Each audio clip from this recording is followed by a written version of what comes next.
아침 햇빛이 유리창을 타고 사무실 안으로 부드럽게 들어옵니다. 한지수는 낡은 전기포트에 물을 올려두고 컴퓨터 전원을 켭니다. 청소년 문화센터 3층 기획팀 사무실은 늘 그렇듯 조용하지만 오늘만큼은 묘하게 들뜬 공기가 감돌고 있습니다. 하지만 그 기분도 잠시 모니터를 켜자마자 뜨는 공지 메일 제목이 눈에 들어옵니다. 재단 이사장 대회 발표 준비 관련 전 직원 협조 요청이라고 적혀 있습니다. 지수는 커피가 다 끓기도 전에 마우스를 움직여 메일을 엽니다. 인사팀에서 온 메일에는 오늘 오후에 중요한 발표가 있을 예정이니 기획팀은 오전 내내 1층 로비 대관 준비와 행사 동선을 챙겨 달라는 내용이 적혀 있습니다. 마지막 줄에는 재단의 미래를 함께 이끌 새로운 프로젝트 디렉터를 소개하는 자리라는 말도 붙어 있습니다. 지수는 잠시 눈을 깜빡이며 문장을 다시 읽어봅니다. 새로운 디렉터라는 단어가 마음에 걸렸지만 곧 평소처럼 해야 할 일을 떠올리며 깊게 숨을 들이쉽니다.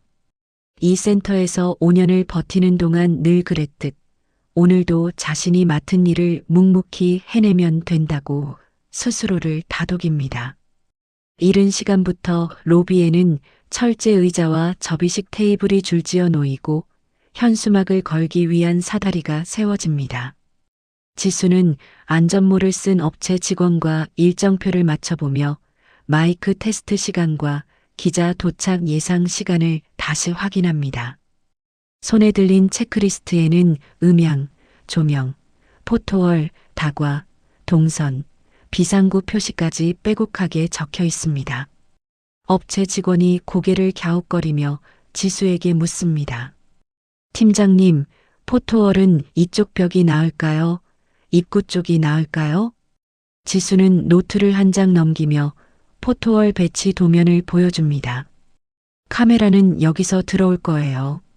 그러니까 입구 쪽을 조금 더 넓히고 포토월은 이 위치가 좋겠습니다. 그 사이로 출근하는 직원들이 하나둘씩 지나가며 오늘 무슨 행사가 있느냐고 묻습니다. 지수 씨, 오늘 로비가 왜 이렇게 시끌시끌해요? 새 디렉터 맞이 행사예요. 오후에 발표가 있대요. 지수는 짧게 웃으며 대답합니다. 말은 간단했지만 마음 한쪽에서는 알 수 없는 긴장이 서서히 올라오고 있습니다. 하지만 지수는 그 생각을 깊이 이어가지 않습니다. 곧 시작될 여름 프로그램 준비만으로도 머리가 복잡한 상황이기 때문입니다. 오전 10시가 조금 넘자 이사장 박영란이 로비로 내려옵니다. 이미 여러 차례 언론 인터뷰를 경험한 사람답게 그는 카메라 앞에 서 있을 때의 표정을 자연스럽게 짓고 있습니다. 지수는 급히 다가가 마이크 위치를 조정하고 연단 옆에 배치한 물컵을 다시 확인합니다. 박영란은 행사 동선 설명을 들으면서도 로비 중앙에 설치된 대형 포토월을 유심히 살펴봅니다. 지수 씨, 오늘은 특히 실수 없이 진행해야 해요. 기자들도 많이 온다니까. 네, 이사장님. 음향이랑 동선 다 점검해 두었습니다. 포토월 상단에는 재단 로고와 함께 영어와 한글로 적힌 새로운 슬로건이 큼지막하게 인쇄되어 있습니다. 아래쪽에는 아직 비어있는 공간이 넓게 남아 있습니다. 그 자리에 오늘 소개될 인물의 이름이 적힌 패널이 설치될 예정입니다. 지수는 포토월 오른쪽 구석에 작게 들어간 청소년 문화센터 로고를 보고 잠시 시선을 멈춥니다. 지난 몇 년 동안 자신이 쌓아온 결과물은 이 작은 로고와 몇 줄짜리 소개 문장으로만 표현되는 듯한 느낌이 들었습니다. 박영란은 언론이 찍는 사진에 포토월이 잘 나오도록 각도를 신경 써달라고 다시 한번 당부합니다. 지수는 고개를 끄덕이며 조명 위치를 다시 조정합니다. 천장등과 임시 설치 조명이 포토월의 글자를 고르게 비추는지 확인하기 위해 여러 번 자리를 옮겨보며 화면을 체크합니다. 손목에 찬 시계를 보니 어느새 점심시간이 가까워지고 있습니다. 지수는 대충 김밥으로 점심을 때우고 다시 로비로 내려옵니다. 도착해 보니 이미 일부 후원자들이 도착해 관계자와 인사를 나누고 있습니다. 양복 차림의 중년 남성들과 재단 명찰을 단 직원들이 서로 명함을 주고받는 모습 사이로 청소년 몇 명이 눈을 반짝이며 행사장을 둘러보는 모습도 보입니다. 선생님, 오늘은 무슨 날이에요? 아이들 중 한 명이 소곤거리듯 묻습니다. 오늘은 여러분이 같이 활동하게 될 새로운 선생님을 소개하는 날이에요. 조금만 조용히 지켜봐 줄 수 있죠? 지수의 말에 아이들은 장난기 섞인 표정을 지으면서도 고개를 끄덕이며 한쪽에 마련된 의자에 앉습니다. 행사 시작 시간이 다가오자 로비는 웅성거리는 목소리로 가득 찹니다. 기자들이 카메라를 들고 하나둘씩 들어오고 재단 직원들은 출입구 근처에서 명단을 확인하며 이름표를 나눠줍니다. 지수는 무전기를 귀에 대고 음향 담당자와 마지막으로 신호를 맞춥니다. 지금 마이크 테스트 한 번만 더 해주시겠어요? 곧이어 건물 앞에 정차한 검은색 차량에서 한 여성이 내립니다. 밝은색 트렌치 코트에 깔끔한 구두, 손에는 세련된 디자인의 노트북 가방이 들려 있습니다. 그녀가 바로 오늘의 주인공, 새 프로젝트 디렉터 강설인입니다. 설인은 익숙한 듯 미소를 지으며 주변 사람들과 인사를 나누고 로비 중앙으로 안내를 받습니다. 박영란은 그녀를 반기며 두 손을 꼭 잡습니다. 박영란의 소개 멘트가 마이크를 통해 로비 전체에 울려 퍼집니다. 해외 유학과 다양한 국제 프로젝트 경험, 글로벌 감각과 창의적인 기획 능력이라는 단어들이 연달아 이어집니다. 지수는 연단 옆에서 큐시트를 들고 순서를 확인하며 한 문장 한 문장을 듣습니다. 그동안 센터에서 해온 프로그램들은 짧은 한 문장으로만 정리되어 넘어갑니다. 청소년 문화센터는 새로운 도약을 준비하고 있으며 그 중심에는 젊고 감각적인 리더가 있을 거라는 설명이 덧붙습니다. 지수의 손가락이 큐시트 모서리를 천천히 구깁니다. 지금까지 이 센터에서 일해온 자신의 시간은 어디쯤 언급될까 하는 기대와 어차피 나오지 않을 거라는 체념이 뒤섞여 조용히 일렁입니다. 박영란이 소개를 마치고 마이크를 설인에게 건네자 로비의 시선이 한꺼번에 그녀에게 쏠립니다. 설인은 또렷한 발음으로 짧은 인사말을 이어갑니다. 이곳은 제가 한국에 돌아와 꼭 오고 싶었던 공간입니다. 청소년들이 마음껏 상상하고 도전할 수 있는 무대를 만들고 싶어요. 지수는 그 말이 틀린 것은 아니라는 생각을 하면서도 누군가의 포부 뒤에 숨어 있는 이름 없는 사람들의 수고를 떠올립니다. 잠시 후 포토타임이 시작되자 기자들은 박영란과 설인이 함께 서 있는 포토월 앞을 가득 메웁니다. 플래시가 연달아 터지고 재단 직원은 그 모습을 촬영해 홍보 영상에 쓸 자료로 남깁니다. 지수는 뒤쪽에서 케이블이 발에 걸리지 않도록 정리하고 포토월 옆에 비뚤어진 의자를 바로 세우며 전체 장면을 바라봅니다. 자신이 아침부터 뛰어다니며 만들어 놓은 무대 위에서 다른 사람들의 이름과 얼굴만이 기록되고 있다는 사실이 서서히 실감납니다. 행사가 끝나갈 무렵 박영란은 후원자들과 기자들을 회의실로 안내해 간단한 간담회를 이어갑니다. 로비에는 행사에서 사용한 종이컵과 물병, 흩어진 인쇄물이 남아 있습니다. 지수는 자원봉사 학생들에게 분리수거 위치를 알려주고 남은 다과를 정리해 직원 휴게실로 옮깁니다. 소란스러웠던 공기가 조금씩 가라앉자 로비의 빈 의자줄이 눈에 들어옵니다. 지수는 의자를 한 줄씩 포개어 벽 쪽으로 옮기며 오늘 행사 사진이 어떤 식으로 재단 홈페이지에 올라갈지 상상해 봅니다. 아마도 포토월 앞에서 웃고 있는 두 사람의 사진이 메인을 장식할 것이고 그 아래에는 젊은 디렉터의 열정적인 포부라는 문장이 붙겠지요. 기획팀이라는 말은 어디쯤 작게 들어갈지 혹은 아예 언급되지 않을지 모릅니다. 오후가 되어 간담회가 끝나자 재단 홍보팀에서 지수를 호출합니다. 새 디렉터 영상 제작을 위해 오늘 촬영한 자료를 정리해야 한다는 연락입니다. 지수는 로비 정리를 자원봉사자들에게 맡기고 서둘러 편집실로 향합니다.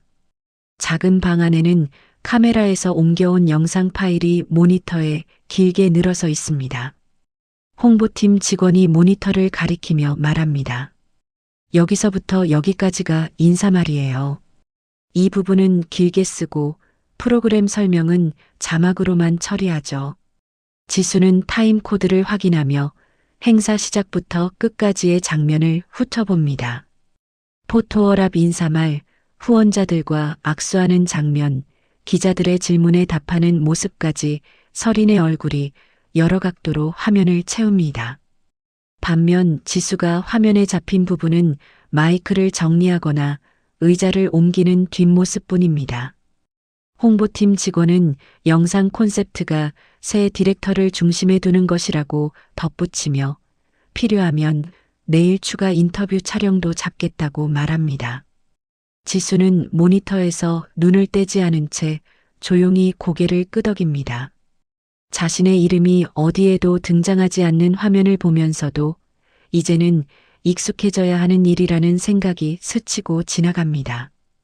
퇴근 시간이 가까워지자 사무실 단체 메신저에 재단 공지 링크가 올라옵니다. 새 프로젝트 디렉터 영입을 알리는 보도자료와 함께 화려한 포토월 앞에서 환하게 웃는 서린의 사진이 첨부되어 있습니다. 그 아래에는 그녀의 학력과 경력, 앞으로의 비전이 상세하게 적혀 있습니다. 지수의 이름은 어디에도 없습니다. 그 대신 센터에 대해 설명하는 한 문장의 기획팀이라는 단어가 짧게 언급될 뿐입니다. 동료들은 메신저에 축하 메시지를 남기고 몇몇은 기사 링크를 자신의 개인 계정에 공유합니다.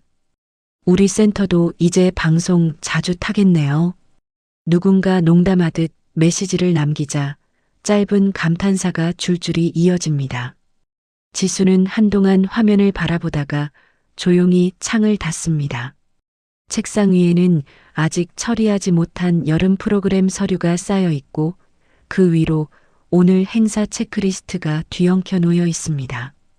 지수는 깊게 숨을 들이쉰 뒤 체크리스트를 한쪽으로 밀어놓고 다시 프로그램 문서 파일을 엽니다. 화면 속에 떠 있는 빈 기획서 양식이 낯설지 않게 느껴집니다. 이곳이 자신이 있어야 할 자리라고 스스로에게 조용히 말해보지만 마음 깊은 곳 어딘가에서는 설명하기 어려운 허전함이 서서히 자리를 잡고 있습니다. 그 허전함은 이름이 불리지 않는 자리에 오래 서 있던 사람이 느끼는 공기와도 같았습니다. 여름 방학이 다가오자 센터는 매년 진행하던 캠프 준비로 분주해졌다. 하지만 올해 분위기는 예전과 달랐다. 재단에서 대기업과 손잡고 대규모 콜라보 청소년 캠프를 연다는 소식이 전 직원 메일로 공지되면서부터 사람들 입에서는 새 프로젝트 디렉터의 이름이 하루에도 몇 번씩 오르내렸다. 회의실 벽에는 기업 로고와 재단 로고가 나란히 붙은 포스터 시안이 여러 장 붙어 있었다. 슬로건 아래에는 굵은 글씨로 총괄 강서린이라는 문장이 눈에 띄었다. 문서를 들여다보던 이민아가 조용히 한숨을 내쉬었다. 팀장님 이름은 또 없네요. 한지수는 이미 예상했던 일이라는 듯 어깨를 한번 굽혔다가 편다. 괜찮아. 어차피 프로그램 짜는 사람들은 우리라는 거 다 아는 사람들은 알겠지. 농담처럼 말했지만 목 안쪽이 살짝 조여오는 느낌을 지울 순 없었다. 실제 준비 과정에서 서린의 자리는 대부분 비어 있었다. 오전에는 회의에 참석한다며 나갔다가 오후에는 기업 측 임원들과 브런치 미팅이 잡혀 있다는 이유로 사무실에 거의 보이지 않았다. 대신 지수와 팀원들은 밤늦게까지 남아 세부 일정표를 만들고 참가자 안전 수칙과 비상 대응 매뉴얼을 반복해서 수정했다. 캠프 장소 주변 응급실 위치랑 야간 버스 시간표까지 넣어야 할 것 같아요. 지수가 말하자 행정팀장 김도훈이 모니터를 넘겨다보며 고개를 끄덕였다. 이 정도면 웬만한 군대 훈련보다 철저한데요. 그래도 나중에 사고 나면 제일 먼저 찾는 사람이 우리잖아요. 농담 섞인 말이었지만 셋 다 웃지 않았다. 캠프 첫날 새벽 5시부터 센터 앞마당은 수십 대의 버스로 가득 찼다. 참가 신청서를 들고 부모 손을 잡고 온 청소년들은 설렘과 긴장으로 떠들어댔다. 지수는 목에 참가자 전용 출입증을 걸고 확성기를 들었다. 조 친구들은 이쪽 줄로 서주세요. 짐은 이름 스티커 확인하고 버스 밑에 넣어요. 그 사이 기업에서 파견 나온 직원들이 로고가 박힌 조끼를 입고 곳곳을 돌아다녔다. 그들 앞에서 서리는 환하게 웃으며 사진을 찍고 있었다. 카메라 셔터 소리가 연달아 들려올 때마다 지수는 손에 쥔 체크리스트를 한 번 더 내려다보며 출석 인원을 다시 세었다. 산림교육센터를 빌린 캠프장은 생각보다 넓었다. 지수와 팀원들은 도착하자마자 안전요원과 동선을 맞추고 프로그램마다 필요한 물품을 각 강의실에 배치했다. 서린 디렉터님, 오프닝 멘트는 여기서 마이크 쓰시면 돼요. 직원이 안내하자 서린은 거울을 한번 보고 머리카락을 정리한 뒤 무대 중앙으로 걸어나갔다. 오늘 이 자리는 여러분의 미래를 위한 첫걸음입니다. 그녀의 목소리가 스피커를 타고 강당 전체를 울렸다. 지수는 뒤쪽 통로에서 출입문을 확인하며 혹시 늦게 도착한 참가자가 있는지 살폈다. 오프닝이 끝나기도 전에 다음 프로그램 준비에 대한 생각이 머릿속을 가득 채우고 있었다. 오후 실외 프로그램이 시작되면서 문제의 순간이 찾아왔다. 산길 트레킹과 팀 빌딩 게임을 겸한 코스에서 한 참가 학생이 돌에 발이 걸려 크게 넘어졌다. 아이는 발목을 움켜쥔 채 울음을 터뜨렸다. 주변 학생들이 일제히 웅성거렸다. 다친 사람 있어요. 자원봉사자의 외침이 들리자마자 지수는 반사적으로 달려갔다. 상황을 확인한 지수는 즉시 아이를 그늘 쪽으로 옮기고 튼튼한 학생 2명을 골라 양쪽에서 부축하도록 했다. 구급 가방 어디 있어요? 지수의 목소리에 따라 안내 스태프가 가방을 들고 뛰어왔다. 지수는 아이의 신발을 조심스럽게 벗기고 부어오른 부위를 확인했다. 뼈에는 큰 이상이 없어 보였지만 더 이상 걷게 해서는 안 되는 상태였다. 지금 바로 근처 병원으로 이동해야 해요. 도훈 씨, 차 준비 가능해요? 무전기 너머로 김도훈의 짧은 대답이 들렸다. 예, 바로 차 빼겠습니다. 지수는 아이의 보호자에게 연락을 넣고 이동 동선을 조정해 다른 조의 진행에 차질이 생기지 않도록 프로그램 순서를 바꿨다. 트래킹 팀장은 예정에 없던 휴식 시간을 넣어 학생들을 평지 쪽으로 이동시키고 자원봉사자들에게 재정렬 지시를 내렸다. 일련의 과정이 10분도 안 되는 시간 안에 일사불란하게 이루어졌다. 아이를 태운 차량이 출발할 때 서리는 멀찍이 서서 휴대폰을 귀에 댄 채 무엇인가를 보고 있었다. 기업 담당자와 일정 조율 전화를 하고 있는 듯했다. 그녀는 아이의 상태를 간단히 물었을 뿐 동선 조정이나 인원 재배치에는 참여하지 않았다. 하지만 하루가 지나고 나서 올라온 내부 보고서 초안에는 프로젝트 디렉터의 빠른 판단과 현장 리더십으로 안전사고를 최소화했다라는 문장이 굵게 박혀 있었다. 다음 주 열린 평가회의에서 박영란은 서류를 들고 나와 서린을 칭찬했다. 이번 캠프 예상보다 변수가 많았는데도 리스크 관리가 아주 훌륭했어요. 특히 실외 프로그램 사고 당시 디렉터가 침착하게 상황을 정리해 준 덕분에 학부모 민원도 거의 없었고요. 회의실 한쪽 구석에 앉아 있던 지수는 자신의 이름이 빠진 보고서를 내려다보다가 커피잔 가장자리를 천천히 만졌다. 옆에 앉은 이민아가 조심스럽게 속삭였다. 저 문장, 사실 팀장님 얘기잖아요. 지수는 대답 대신 짧게 웃는 척하며 고개만 끄덕였다. 박영란은 서린을 바라보며 말을 이었다. 그래서 다음 분기 전략 프로젝트도 서린 디렉터가 맡는 게 좋겠어요. 우리 재단 이미지에도 큰 도움이 될 거고. 회의실 안 공기가 미묘하게 달라졌다. 누군가는 박수를 쳤고 누군가는 눈치를 보며 손뼉을 두어 번 맞댔다. 박수 소리 사이로 지수의 심장이 묵직하게 내려앉는 느낌이 스쳤다. 회의가 끝난 뒤 사람들은 삼삼오오 모여나가며 서린에게 축하 인사를 건넸다. 역시 해외에서 프로젝트 많이 해본 사람은 다르네. 이번 기사도 반응 좋더라. 조회수가 꽤 나왔대. 복도로 나온 지수는 벽에 걸린 안내판을 멍하니 바라보다가 김도훈이 다가오는 소리를 들었다. 지수 팀장. 그는 목소리를 낮추며 말끝을 흐렸다. 아까 보고서 말인데 위에서 문구 좀 바꾸자고 해서. 원래는 팀장님 이름도 들어가 있었어요. 지수는 별로 놀라지 않은 얼굴로 고개를 돌렸다. 괜찮아요. 이제 그러려니 해요.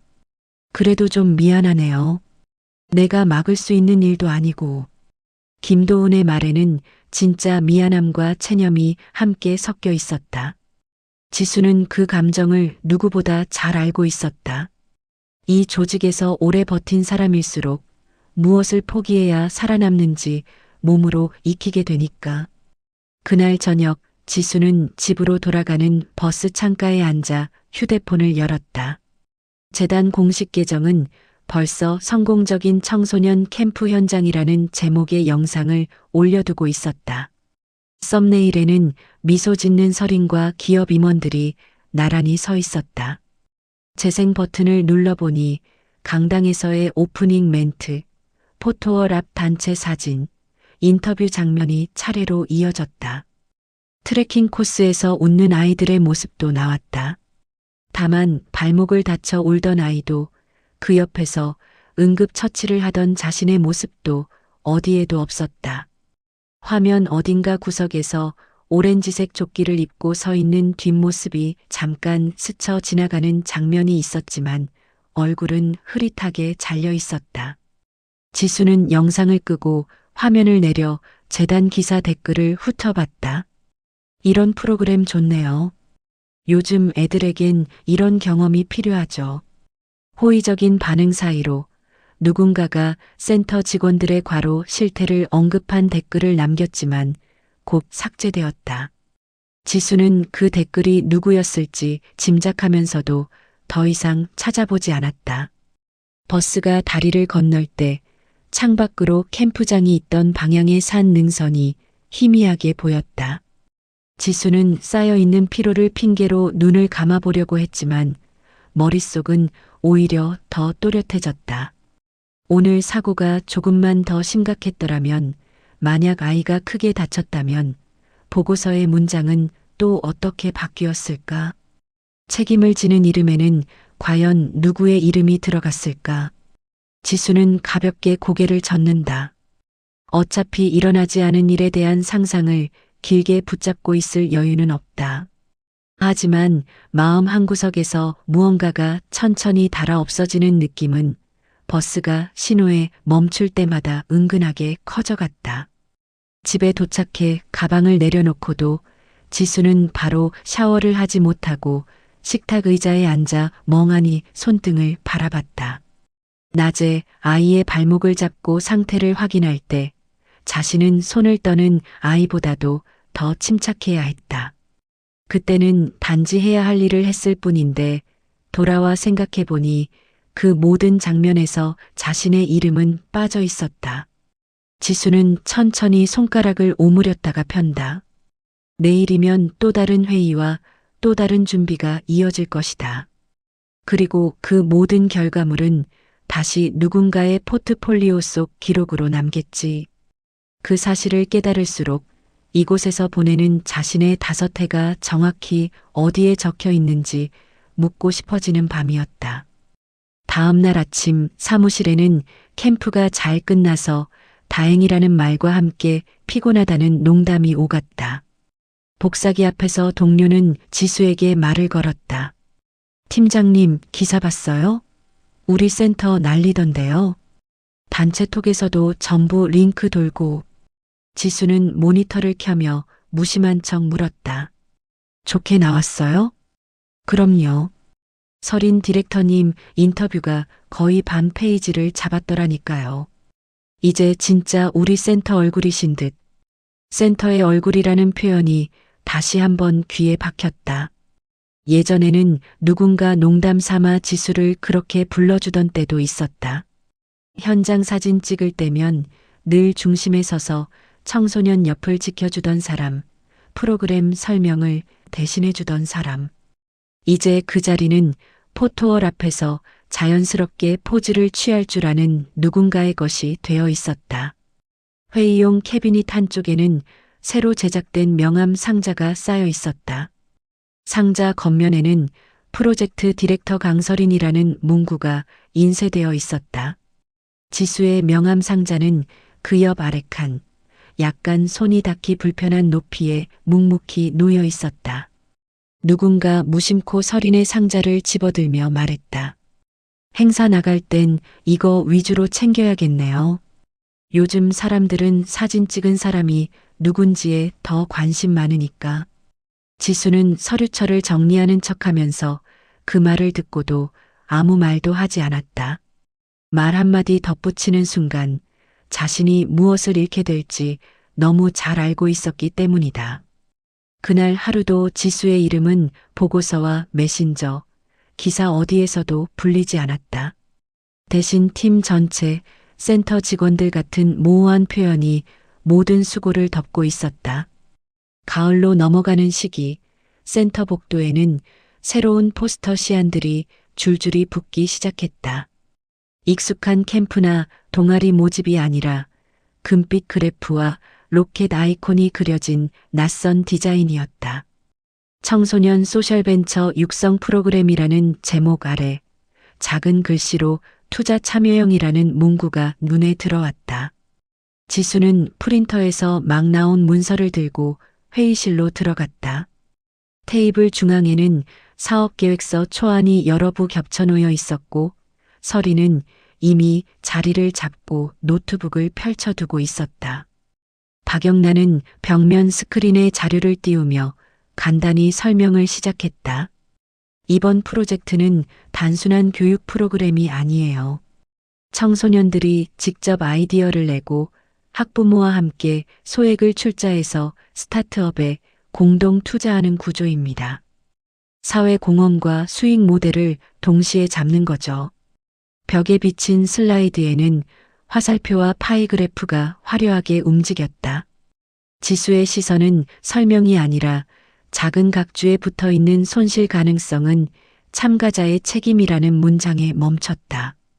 회의가 잠시 쉬어갈 때 지수는 조심스럽게 손을 들었다. 이 부분 참가자 출자금 관련 안내 문구가 너무 포괄적이네요. 손실 발생 시 재단 책임 범위가 모호해서 최소한 고지 의무랑 환불 규정은 좀 더 구체적으로 넣어야 할 것 같습니다. 박영란이 눈썹을 살짝 치켜세웠다. 지수 씨, 이건 어디까지나 사회공헌 사업이에요. 참가자들이 부담하는 금액도 크지 않고 리스크를 지나치게 강조하면 참여율이 떨어질 수 있잖아요. 지수는 문서 한 부분을 가리켰다. 그래도 이 구조면 결과적으로 일반인 자금이 특정 회사에 몰리는 형태가 됩니다. 혹시 나중에 문제가 생기면 설명을 충분히 들었다고 보기 어려울 수도 있어서요. 그때 설인이 부드러운 웃음을 띠며 말을 받았다. 팀장님 우려하는 거 이해해요. 그래서 설명회에서 충분히 안내하려고요. 문서에 너무 무섭게 써두면 학부모님들 먼저 겁먹으실 수도 있으니까 톤을 조금 둔화시킨 거예요. 회의실 공기가 애매하게 기울었다. 누구도 지수의 편을 들어주지 않았다. 박영란은 슬라이드를 넘기며 자르고 들어왔다. 세부 문구는 추후에 법무 자문 거치면서 다듬을게요. 일단은 전체적인 방향을 잡는 게 우선입니다. 오늘은 여기까지 하고 홍보사랑 일정 맞추는 거에 집중합시다. 회의가 끝난 뒤 문서를 들고 나오는 직원들 사이에서 지수는 한동안 자리를 뜨지 못했다. 사업계획서의 몇 페이지를 다시 훑어보며 머릿속으로 여러 경우의 수를 계산했다. 손실이 났을 때 항해 전화를 받을 사람은 누구일까? 설명회 현장에 서 있을 사람은 누구일까? 그리고 그 모든 질문이 향할 곳이 과연 포스터에 적힌 이름일까? 설명회 날 센터 대강당은 평소보다 훨씬 화려하게 꾸며졌다. 무대 뒤편에는 미래를 여는 청소년 투자라는 문구가 대형 현수막으로 걸려 있었고 기업에서 지원한 조명 장비가 무대를 파랗게 물들였다. 강당 뒤편에는 학부모와 후원자들이 줄지어 앉아 웅성거렸다. 지수는 출입구 근처에서 참가자 명단을 확인하며 안내 문서를 나눠줬다. 문서 한 구석에 작게 들어간 리스크 안내 문장은 여러 번 수정된 흔적이 남아 있었다. 하지만 여전히 지수에게는 부족해 보였다. 설인이 무대 위로 올라갔다. 마이크를 잡은 그녀는 자신 있게 웃으며 말을 이었다. 이 프로그램은 단순한 기부가 아니라 여러분과 아이들이 함께하는 투자 경험입니다. 위험이 전혀 없다고 말씀드리진 않아요. 하지만 저희가 검토한 프로젝트들은 사회적 가치와 성장 가능성을 모두 갖추고 있습니다. 앞줄에 앉은 학부모가 손을 들었다. 손실이 나면 어떻게 되는 거죠? 원금은 보장되지 않는다고 들었는데. 설이는 준비된 미소를 유지한 채 답했다. 맞습니다. 투자는 언제나 변동성이 있습니다. 다만 저희 재단과 파트너 기관이 같이 검토한 기업들만 선별하기 때문에 무모한 투자는 아닙니다. 특히 교육적 효과를 최우선으로 두고 있어서 아이들에게는 값진 경험이 될 거예요. 말은 그럴듯했다. 그러나 구체적인 수치나 최악의 경우를 상정한 설명은 끝까지 나오지 않았다. 또 다른 학부모가 조금 더 집요하게 물었다. 혹시 몇 퍼센트 정도 손실 가능성을 예상하시나요? 보통 투자 상품은 예상 수익률과 위험도가 같이 제시되잖아요. 잠시 멈칫한 설이는 슬라이드를 넘기며 답을 흐렸다. 정확한 숫자를 단정하기는 어려워요. 대신 저희가 준비한 자료에 과거 사례가 일부 나와 있으니 참고해 주세요. 그리고 설명이 끝나고 개별 상담도 가능하니까요. 지수는 뒤쪽 통로에서 그 모습을 바라보며 학부모들의 표정이 완전히 안심한 것도 완전히 납득한 것도 아니라는 걸 느꼈다. 반쯤 이해하고 반쯤 불안해하는 얼굴들이었다. 그럼에도 불구하고 행사 종료 후 접수 창구로 향하는 발걸음은 끊이지 않았다. 로비 한켠에 설치된 신청서 접수대 앞에는 줄이 길게 늘어섰다. 누군가는 이런 기회 흔치 않다며 자녀의 어깨를 토닥였고 누군가는 수익률 이야기를 나누며 기대에 찬 얼굴을 했다.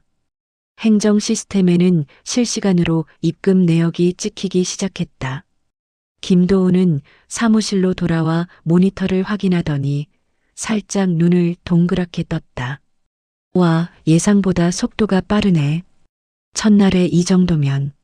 지수는 그의 어깨 너머로 화면을 봤다.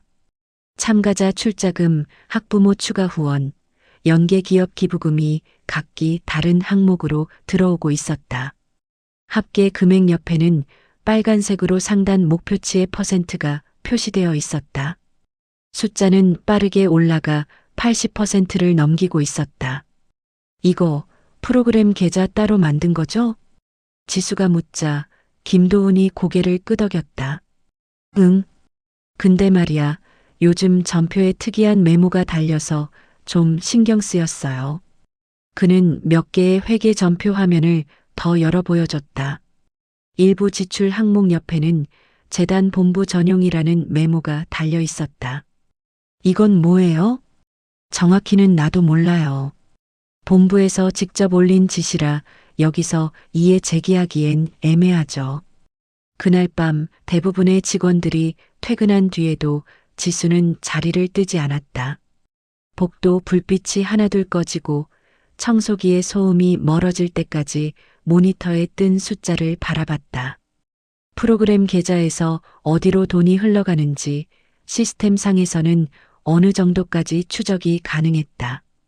권한이 허용하는 범위 안에서 지수는 입출금 내역을 하나씩 클릭해봤다. 참가자 출자금이 모여 특정 프로젝트 계좌로 이동하는 것은 계획서에 적힌 내용과 대체로 일치했다. 그러나 그중 일부는 익숙하지 않은 계좌로 나가고 있었다. 설명서 어디에도 언급되지 않은 이름, 별도의 펀드 계좌였다. 개발 2호 펀드, 특수 목적 계좌. 지수는 눈살을 찌푸리며 세부 내역을 확대한 뒤 화면을 캡처했다. 계좌 명의에는 재단 이름과 함께 대표이사 박영란이라는 개인 명의가 병기되어 있었다. 마우스를 쥔 손에 힘이 들어갔다. 혹시 단순한 시스템 표기 오류일 수도 있었다. 하지만 사업계획서 어디에도 재단 이사장 개인 명의 계좌에 대한 언급은 없었다. 본부 전용이라는 메모와 묘하게 맞물리며 불길한 그림을 그려냈다. 지수는 서랍에서 공책을 꺼내 주요 날짜와 금액, 계좌 번호를 손으로 옮겨 적었다. 화면 캡처 파일도 별도로 저장했다. 혹시라도 나중에 시스템상에서 수정이나 삭제가 일어나더라도 최소한의 기록은 남겨야 한다는 생각에서였다. 시계를 보니 밤 9시를 훌쩍 넘기고 있었다. 창밖으로는 빌딩 불빛만 희미하게 반짝였다. 지수는 의자에 등을 기대며 깊게 숨을 내쉬었다. 머릿속에서 두 가지 목소리가 싸우고 있었다. 이건 그냥 위에서 알아서 처리할 문제야. 내가 나설 이유 없다. 만약 잘못된 구조라면 지금 막지 않으면 나중에 터질 때 피해는 결국 참가자들이 받게 될 거야. 한쪽에서는 현실적인 불이익을 계산했다. 문제를 제기하면 또다시 조직 전체 분위기를 해치는 사람으로 낙인 찍힐 것이다. 지난번 경고 메일처럼 이번엔 인사상 불이익으로 돌아올 수도 있었다. 지금 자리도 위태로워질지 모른다. 다른 한쪽에서는 자신의 직함과 상관없는 오랫동안 현장에서 사람들과 마주해 온 감각이 말했다. 나중에 무너졌을 때 누구도 말해주지 않았다라는 말을 듣고 싶지 않다고. 결국 지수는 컴퓨터를 다시 켰다. 새 문서를 열고 제목란에 청소년 소셜벤처 육성 프로그램 구조 관련 질이라고 적었다. 형식은 최대한 공손하게, 그러나 핵심은 분명하게 드러나도록 문장을 한 줄씩 쌓아 올렸다. 투자 손실 구조, 고지 의무, 재단 책임 범위, 그리고 특정 계좌로의 자금 이동에 대한 설명 요청까지. 타자를 치는 손이 여러 번 멈췄다. 이 메일을 보내고 나면 되돌릴 수 없는 선을 넘게 될지도 모른다는 생각이 계속 따라붙었다. 하지만 커서를 깜빡이는 채로 두고만 있기엔 이미 너무 많은 것을 알아버렸다. 지수는 마지막 문장을 다듬고 수신인 칸에 박영란과 관련 부서 책임자들을 차례로 적었다. 한 번 더 읽어본 뒤 마우스를 가져가 보내기 버튼 위에서 잠시 손을 멈췄다. 가슴이 두근거렸다. 이 작은 클릭이 자신의 미래를 어떻게 바꿀지 알 수 없었다. 그럼에도 불구하고 지수는 조용히 숨을 들이쉬고 버튼을 눌렀다. 화면 오른쪽 아래에 작은 알림창이 떠올랐다. 메일이 발송되었습니다. 모든 소리가 한순간 멀어지는 듯했다. 사무실 안에는 에어컨 바람소리와 컴퓨터 펜 돌아가는 소리만이 낮게 울렸다. 지수는 천장을 한번 바라보고 눈을 감았다. 두려움과 안도감이 뒤섞인 묵직한 감정이 서서히 몸속 어딘가에 자리를 잡기 시작했다. 메일을 보낸 다음 날 아침, 지수는 평소보다 더 일찍 출근했다. 혹시나 답장이 와 있을까 하는 마음에 컴퓨터 전원을 켜자마자 메일함부터 열었다. 새로운 메일은 몇 통 있었지만 대부분 회의 공지와 내부 안내문뿐이었다. 받은 편지함을 위에서부터 끝까지 훑어내려가도 박영란의 이름은 보이지 않았다. 보낸 편지함에 남아있는 어젯밤의 메일만이 정말 자신이 그 선을 넘었다는 사실을 조용히 증명하고 있을 뿐이었다. 시간이 조금 더 지나자 사무실 문이 열리고 김도훈이 들어왔다. 그는 늘 그렇듯 종이컵에 믹스커피를 타들고 지수 자리를 슬쩍 훔쳐보았다. 화면에 떠있는 메일함을 본 그는 아무 말 없이 의자 하나를 끌어와 옆에 앉았다. 어제 늦게까지 남아 있었죠? 지수는 모니터에서 눈을 떼지 않은 채 짧게 대답했다. 네. 이것저것 정리하느라요. 사실대로 말하지 못하는 게 답답했지만 아직은 누구에게도 확신 없이 털어놓기 싫었다. 그럼에도 불구하고 혼자만 알고 있기에는 일이 너무 커질 것 같다는 불길한 예감이 떠나지 않았다.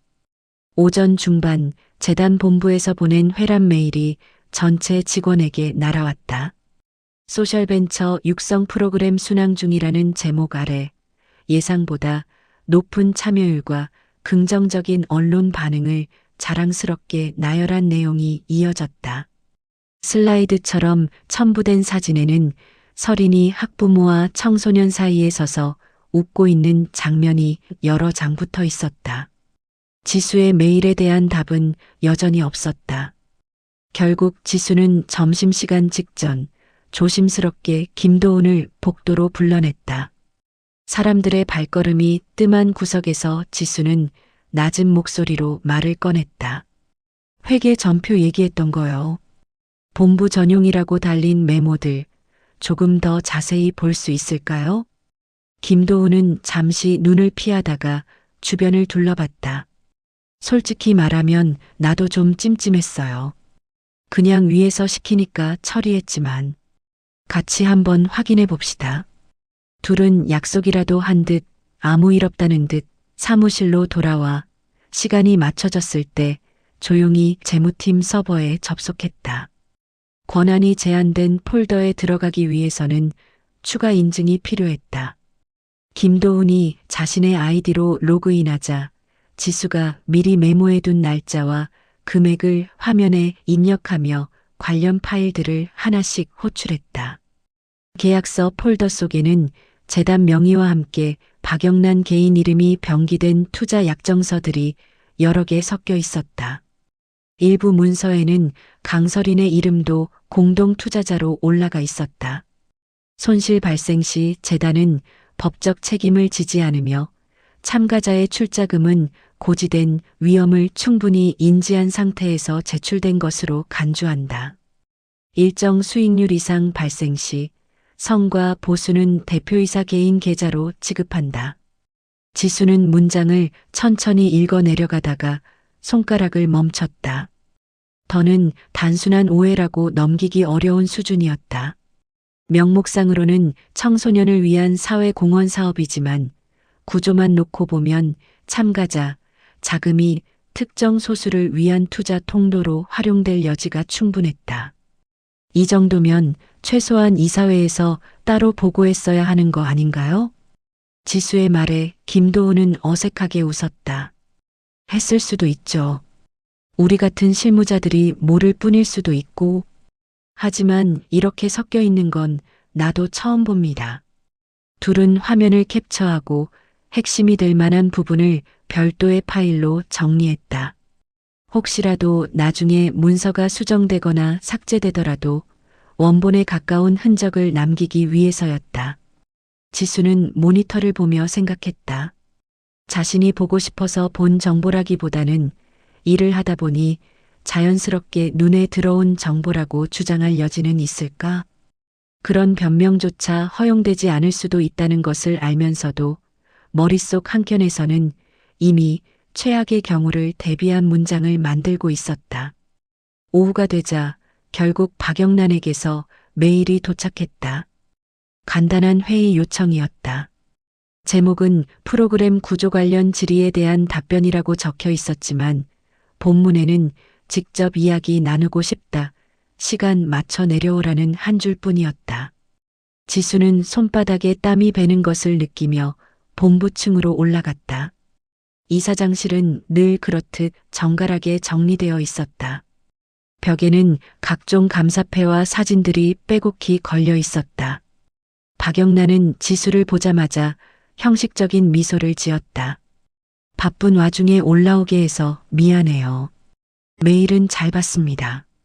그녀는 지수가 보낸 문서를 한번 흔들어 보이며 말을 이었다. 우선 문제의식을 가진 건 좋다고 생각해요. 다만 지수 씨가 오해하고 있는 부분이 조금 있어서. 박영란은 몇 가지 서류를 꺼내어 책상 위에 펼쳤다. 이사회 의결서, 자문위원 검토 의견, 법률 검토 보고서 일부였다. 보시다시피 이 구조는 다 검토를 거쳤고 외부 자문도 받은 거예요.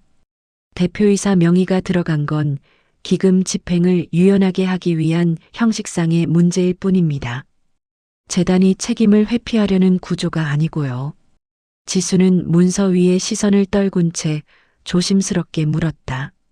그러면 참가자들에게는 대표이사 개인 계좌가 얽혀 있다는 사실도 함께 설명이 되는 건가요? 약정서에는 그런 내용이 전혀 없어서요. 잠시 정적이 흘렀다. 박영란의 미소가 미세하게 굳어졌다. 그건 내부 운영상의 문제니까 참가자들에게까지 모두 설명할 필요는 없죠. 중요한 건 우리가 아이들을 위해 좋은 기회를 만들고 있다는 사실이에요. 너무 기술적인 걸 앞세우면 괜히 신뢰를 잃을 수 있습니다. 지수는 숨을 한번 고르고 다시 말했다. 그래도 만약 문제가 생겼을 때 누가 어떤 책임을 질지 명확하지 않으면 저희가 현장에서 감당해야 할 부분이 커질 수밖에 없습니다. 저는 현장의 입장에서 그게 걱정돼서 메일을 드린 거예요. 박영란은 의자 등받이에 몸을 기댔다. 지수 씨, 그동안 센터를 위해 누구보다 열심히 뛰어준 거 나도 잘 알아요. 그런데 말투가 너무 공격적으로 들릴 수 있다는 건 생각 안 해봤나요? 마치 재단이 의도적으로 뭔가를 숨기고 있다는 식으로 읽히기도 해서 조금 서운했습니다. 그 말에 지수는 할 말을 잃었다. 자신이 쓴 질의서의 문장들이 머릿속을 스쳐 지나갔다. 최대한 감정을 배제하고 사실과 질문만 나열하려고 애썼던 기억이 떠올랐다. 그런 의도는 아니었어요. 정말입니다. 알아요. 그러니까 이렇게 개인적으로 부른 거고요. 앞으로는 이런 민감한 문제는 먼저 나랑 상의하고 외부로 확대될 수 있는 표현은 자제해줬으면 합니다. 괜한 오해를 사면 우리 모두 힘들어져요. 대화는 그 정도에서 끝났다. 공식적인 답변이라기보다는 조용히 넘어가자는 암묵적인 신호에 가까웠다. 지수가 자리에서 일어나려는 순간 박영란은 덧붙였다. 그리고 다른 직원들한테 이런 내용이 괜히 흘러가면 조직 분위기가 흐트러질 수 있어요. 팀장으로서 본보기가 돼야 한다는 거 잊지 말아요. 지수가 사무실로 돌아온 지 1시간쯤 지났을 때 인사팀에서 메일 하나가 도착했다. 제목은 조직 문화 관련 유의 안내였다. 단체 발송 형식을 취하고 있었지만 메일 본문 어디엔가 자신을 겨냥한 문장이 숨어 있다는 것을 직감적으로 알 수 있었다. 최근 일부 직원의 과도한 문제 제기로 인해 조직 내 불필요한 불안이 조성되는 사례가 있어 건전한 커뮤니케이션 문화를 다시 한번 상기하고자 합니다. 지수는 그 문장을 몇 번이고 다시 읽었다. 누구의 이름도 적혀 있지 않았지만 누가 대상인지 모를 사람은 거의 없을 것이다. 하루가 저물어 갈수록 사무실 공기는 묵직해졌다. 누군가는 아무것도 모르는 척 평소처럼 농담을 했고 누군가는 눈치를 보며 말을 아꼈다. 김도우는 지수 자리 옆을 지나다가 잠시 멈춰섰다. 혹시 많이 혼났어요? 지수는 모니터에서 시선을 떼지 않은 채 고개를 저었다. 혼났다기보단 그냥 조심하라는 얘기였어요. 그래도 쉽게 넘길 문제는 아닌 것 같죠? 네. 그래서 더 복잡하네요. 퇴근 시간이 지나고 사무실에 혼자 남았을 때 지수는 인터넷 브라우저를 열었다. 검색창에 공익제보, 지방자치단체, 감사실, 투명성 신고 같은 단어들을 차례로 입력했다. 여러 사이트를 거쳐 결국 시청 감사실 신고 페이지에 도착했을 때 화면 한가운데 익명 제보 가능이라는 문장이 보였다. 마우스 커서가 신고 버튼 위에서 맴돌았다. 신고 양식에는 제보자 신원을 비공개로 처리한다는 안내와 함께 구체적 사실과 증빙 자료를 첨부하라는 항목이 있었다. 지수는 심호흡을 한 뒤 그동안 정리해둔 파일들을 하나씩 떠올렸다. 약정서 사본, 회계 전표 캡처, 사업계획서 초안, 설명의 홍보자료. 머릿속에서 퍼즐 조각들이 다시 그림을 이루기 시작했다. 이걸 보내면 다시는 예전으로 돌아갈 수 없겠지. 그렇지 않으면 언젠가 터질 때 당신은 알고도 가만히 있었느냐는 질문을 피할 수 없을 것이다. 지수는 익명 선택칸에 체크를 했다. 조직명, 사업명, 구조상의 문제를 하나씩 입력하면서도 손가락이 몇 번이나 키보드 위에서 멈췄다. 최대한 감정을 배제하고 자신이 본 사실만 정리하려 애썼다. 메일을 보낼 때와는 달리 이번에는 어느 누구와도 상의하지 않는 완전한 단독 결정이었다. 파일 첨부칸에 증빙 자료들을 올리고 마지막으로 제출 버튼을 바라봤다. 한참 동안 커서가 깜빡이는 것을 지켜보다가 지수는 조용히 눈을 감았다가 떴다. 이건 누군가를 무너뜨리기 위한 게 아니라 누군가를 지키기 위한 거야. 머릿속으로 그렇게 되뇌이며 손가락을 움직여 버튼을 눌렀다. 잠시 뒤 화면에는 신고가 접수되었다는 문구와 함께 접수 번호가 떴다. 지수는 그 번호를 종이에 적어 서랍 깊숙한 곳에 넣었다. 사무실에 흘러들어오는 밤 공기가 조금 차갑게 느껴졌다. 자신이 한 행동이 올바른 선택인지 앞으로 어떤 파장이 이어질지 알 수 없었다. 단지 확실한 건 이제 더 이상 모르는 척 뒤돌아설 수 있는 자리는 남아있지 않다는 사실이었다. 익명 제보를 보낸 지 한 달쯤 지났을 때였다. 그동안 아무 일도 일어나지 않는 듯 보였다. 시청에서 연락이 올 거라는 예상은 빗나갔고 재단은 오히려 더 자신감 있는 홍보물을 쏟아냈다. 소셜벤처 육성 프로그램을 소개하는 기사와 인터뷰가 연달아 올라왔고 서리는 각종 포럼 무대에 서서 청소년이 투자자가 되는 시대를 이야기했다. 지수는 그 화면들을 일부러 보지 않으려 했다. 보고서를 쓰고 현장 일정을 조정하고 참가자 상담을 하면서 최대한 평소와 같은 리듬을 유지하려 했다. 자신이 무엇을 했는지 잊지는 않았지만 일상에 파묻어 두어야 버틸 수 있었다. 그날도 상담실 근처에서 프로그램 참여 학생과 장래희망 이야기를 나누고 나오는 길이었다. 복도 끝에서 행정팀 인턴이 허둥지둥 달려왔다. 팀장님, 상담실에서 좀 내려와 달래요. 지금 난리가 났어요. 지수가 문을 열고 들어가자 중앙 테이블 앞에 한 여성이 서 있었다. 두 손을 떨며 쥐고 있는 서류철이 금방이라도 구겨질 것 같았다. 옆에는 중학생쯤 되어 보이는 아들이 어색한 자세로 서 있었다. 누가 책임질 거예요? 여성의 첫마디였다. 목소리는 이미 여러 번 울부짖은 뒤처럼 거칠게 갈라져 있었다. 어제 공지 보셨어요? 우리 애가 참여한 회사 폐업했다고요.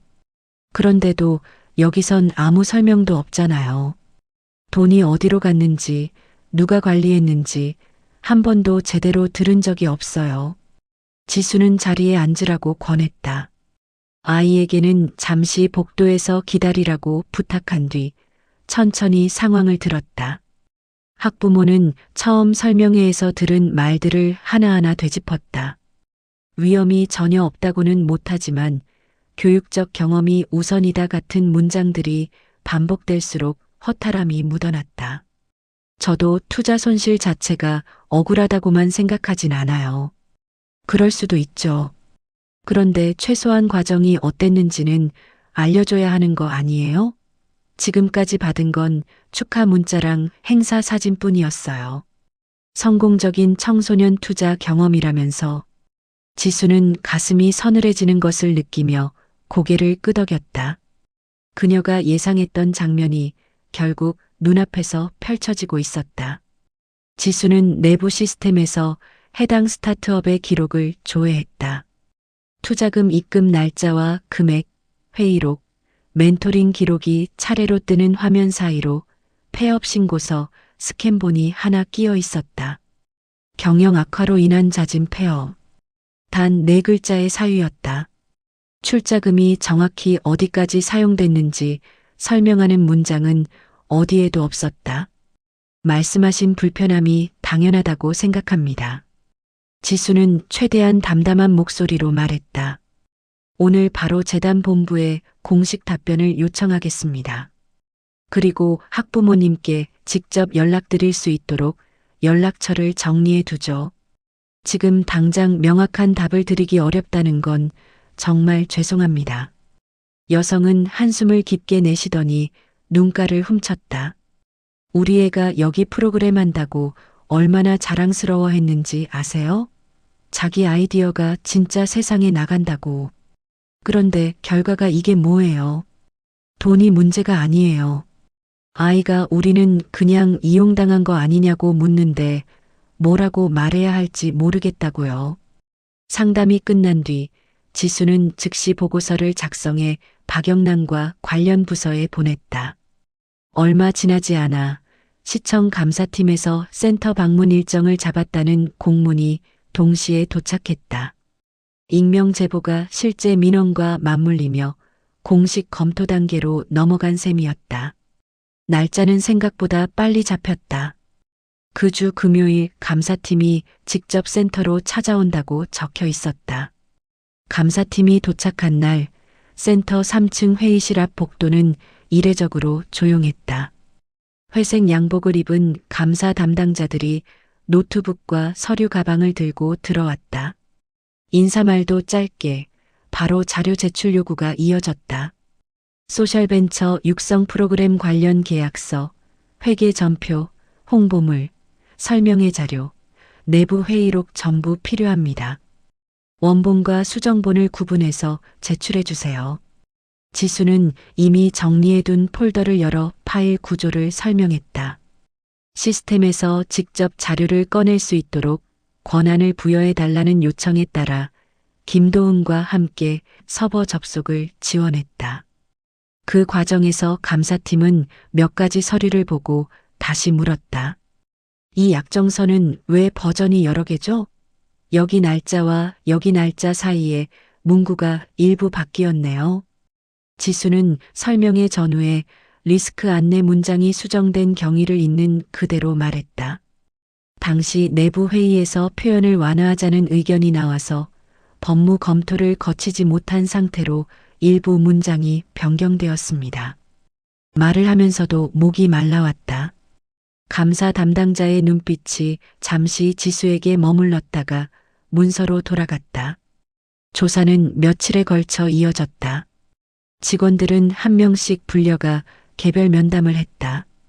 지수의 차례가 되었을 때 감사팀은 그녀가 익명 제보자일 것이라고 단정하듯 질문을 이어갔다. 하지만 공식적으로는 누구의 이름도 언급하지 않았다. 당시 프로그램 구조에 대해 문제 제기를 하셨죠? 네. 내부 메일로 질의서를 보냈습니다. 그 이후 어떤 답을 받으셨나요? 형식적인 설명과 함께 조직 분위기를 해치지 말라는 취지의 이야기를 들었습니다. 구조를 수정하겠다는 약속은 없었습니다. 지수는 자신이 확보해둔 이메일 기록과 수정 전 사업계획서, 자금 이동 내역 일부를 감사팀에 제출했다. 설명회에서 언급되지 않았던 계좌 이름과 본부 전용 메모가 붙은 회계 전표도 같이 넘겼다. 그 순간 이 일에서 정말로 뒤로 물러설 수 있는 길은 완전히 사라졌다는 것을 깨달았다. 감사 범위는 곧 재단 본부로 확대되었다. 시청에서 파견 나온 감사팀 일부는 센터에 남아 현장 운영을 살피고 또 다른 팀은 본부 사무실로 향했다. 박영란의 개인 명의가 올라가 있는 약정서와 외부 자문 보고서가 위원회에 제출되었다. 언론은 어느새 냄새를 맡고 움직이기 시작했다. 처음 올라온 기사는 짧았다. 청소년 투자 프로그램 일부 운용 구조 논란. 그러나 댓글과 추가 제보가 이어지면서 제목은 점점 자극적으로 변했다. 청소년 투자 명목 고위층 사적 펀딩 의혹이라는 문장이 포털 메인에 걸렸을 때 센터 직원들의 휴대폰은 동시에 울렸다. 재단은 급히 공식 입장문을 냈다. 시스템 오류와 소통 부족이 빚어낸 오해라는 해명이었다. 일부 서류상 표현이 부적절했지만 의도적인 이득, 취득은 없었다는 주장도 덧붙었다. 그러나 감사팀이 확보한 자금 이동 내역과 약정서 내용은 그 입장을 쉽게 받아들이지 않았다. 수사기관이 움직이기 시작했다는 소문이 돌았고 곧 특정 계좌가 동결되었다는 뉴스가 뒤따랐다. 업무상 배임과 자본시장법 위반 혐의로 박영란과 설인, 몇몇 재단 실무자가 입건되었다는 속보가 뜬 날 센터는 잠시 아수라장이 되었다. 기자들이 건물 앞에 몰려와 카메라를 들이밀었고 일부 학부모는 항해 전화를 걸어왔다. 누구는 환불을 요구했고 누구는 법적 책임을 묻겠다고 목소리를 높였다.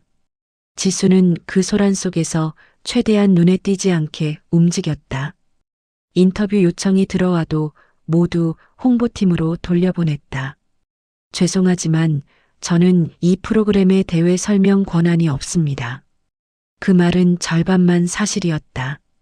실제로 설명할 말은 많았지만 지금 이 자리에서 카메라 앞에 서는 건 자신이 선택한 길이 아니라고 생각했다. 지수가 지키고 싶었던 건 무엇보다도 여전히 센터를 찾는 청소년들의 자리였다. 프로그램 일정이 줄줄이 취소되자 일부 아이들은 우리 활동도 이제 끝나는 거냐고 물었다. 지수는 그때마다 최대한 차분하게 대답했다. 이 프로젝트는 당분간 중단될 수 있지만 여러분과 함께하는 활동 자체가 사라지는 건 아니에요. 우리가 할 수 있는 다른 프로그램들을 다시 만들 거예요. 그 말이 얼마나 지켜질 수 있을지는 알 수 없었다.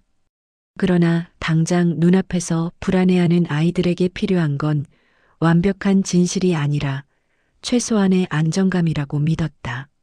소동이 한창이던 어느 날 저녁, 지수는 퇴근 준비를 하다 메일함에서 낯익은 이름을 발견했다.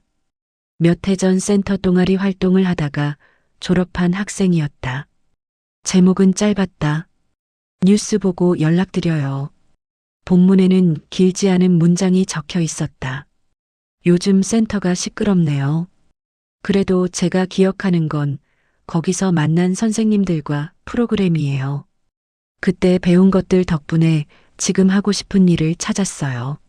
무슨 일이 있어도 팀장님이 해온 일까지 부정당하지 않았으면 좋겠어요. 지수는 모니터 앞에서 한동안 움직이지 못했다. 누군가는 숫자로만 남는 결과를 이야기하지만 누군가에게는 그 시간이 삶의 방향을 바꿔준 기억으로 남아있다는 사실이 이 소란 속에서 처음으로 또렷이 느껴졌다.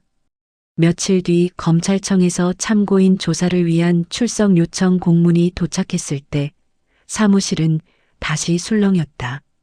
동료들은 겉으로는 아무 말도 하지 않았지만 복도 끝에서 속삭이는 소리가 들렸다. 저기 이름 올랐더라. 괜히 휘말리면 어쩌냐 같은 단편적인 문장들이 지수의 귀에 스치고 지나갔다.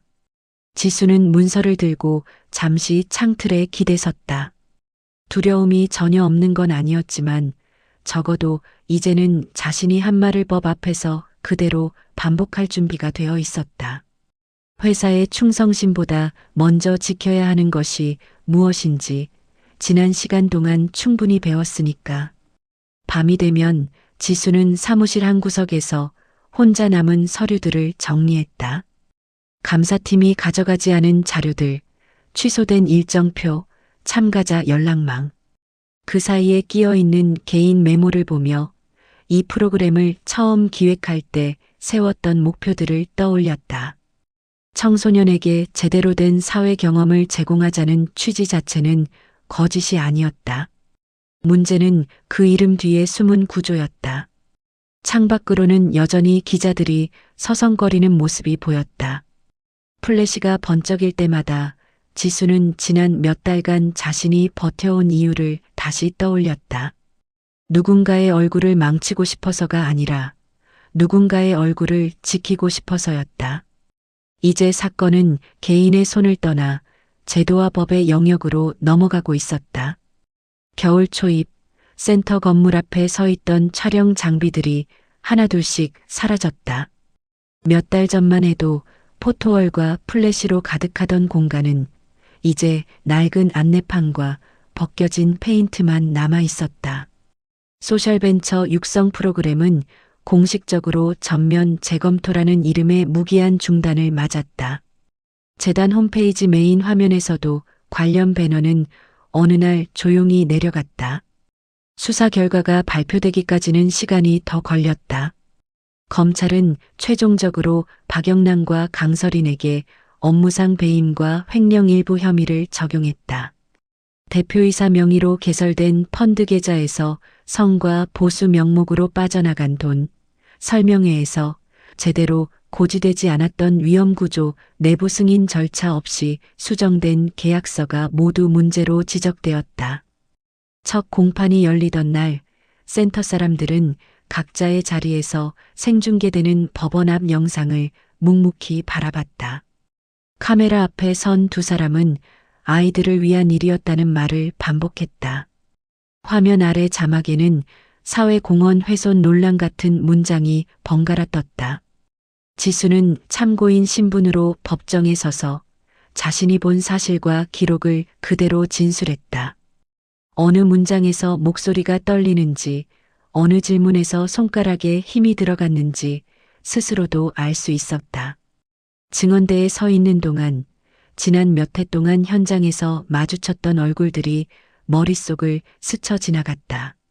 설명회장에 앉아있던 학부모들, 야간 프로그램 후 집으로 돌아가던 아이들, 졸업하며 마지막으로 인사를 남기던 청년들.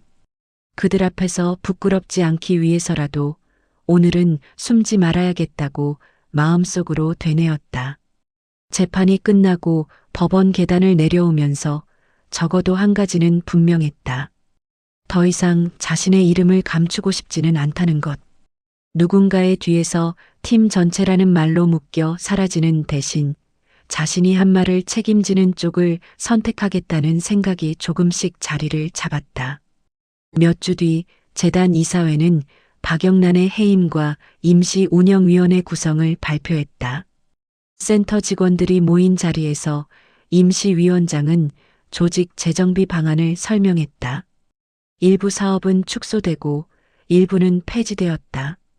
소셜벤처 프로젝트는 향후 독립된 외부법인으로 이관 검토라는 문장 한 줄만 남기고 보고서에서 사라졌다.